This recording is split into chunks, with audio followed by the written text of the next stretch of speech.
Beans and cupcakes actually make a lot of sense.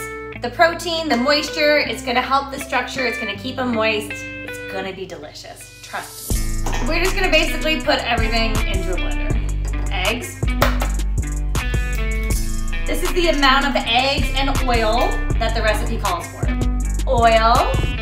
We're gonna add in a can of white beans. These are cannellini beans, but any white bean will do.